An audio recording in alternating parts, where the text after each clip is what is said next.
je pense qu'aujourd'hui, on a une espèce de fermeture du Sahara politique. Politique, puisque en Mauritanie, il y a des soucis.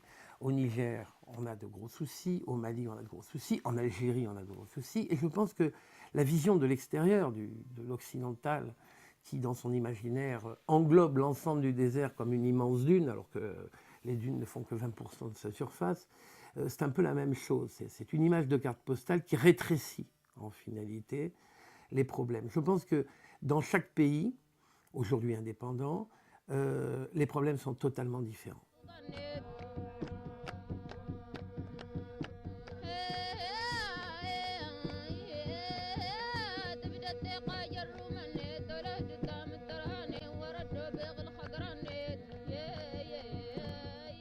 On a effectivement un problème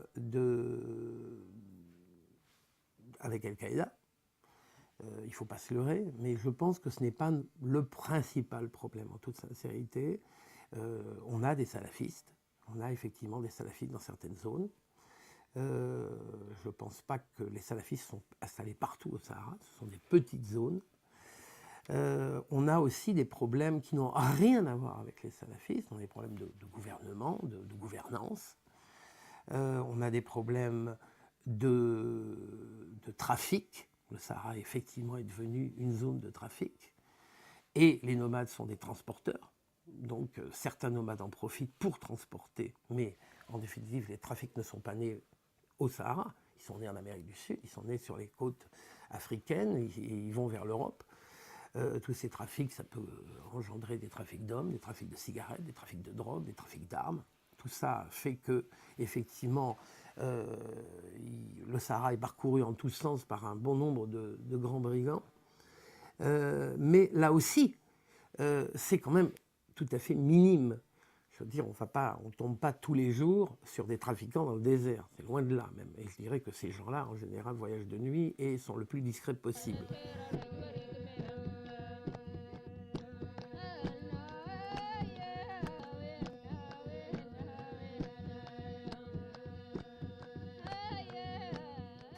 Et puis, on a encore un autre phénomène qui est celui aujourd'hui des ressources naturelles dont les richesses ne sont pas redistribuées et qui provoquent des levées de boucliers par rapport à des populations qui se sentent totalement délaissées, où il n'y a pas de dialogue avec leur propre gouvernement et où on pratique encore, malheureusement, la politique de la Mercedes et du bourricot. C'est-à-dire que vous avez une partie de la population qui roule en Mercedes et l'autre qui voyage encore à dos d'âne. Et il n'y a rien au milieu. Donc une pauvreté importante, un manque d'éducation, un manque de santé, qui fait que tout ça crée des véritables rébellions.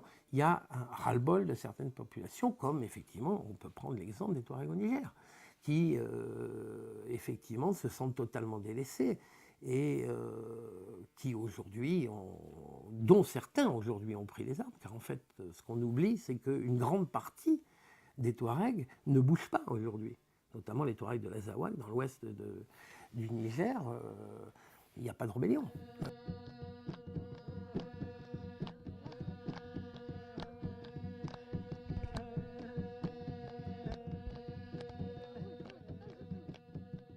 C'est certaines zones qui sont atteintes et j'espère en toute sincérité que le dialogue va s'ouvrir et qu'on va pouvoir enfin, entre gouvernement et rebelles, dialoguer, que ces problèmes de salafistes peuvent être réglés par eux-mêmes aussi, nomades, car en fin de compte, qui mieux que les nomades peuvent régler les problèmes d'insécurité dans le désert.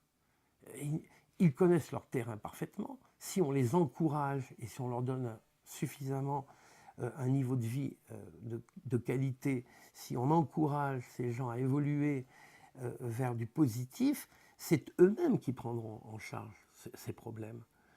Et je pense qu'on manque aujourd'hui de compréhension, on manque un petit peu d'intelligence, et je pense que beaucoup, malheureusement, de politiques ne sont pas suffisamment informés sur les cultures, sur les mentalités des gens sur place.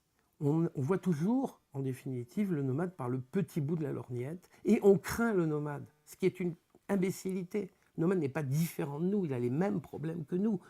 Mais on le craint, parce qu'on est issu d'un monde de sédentaires.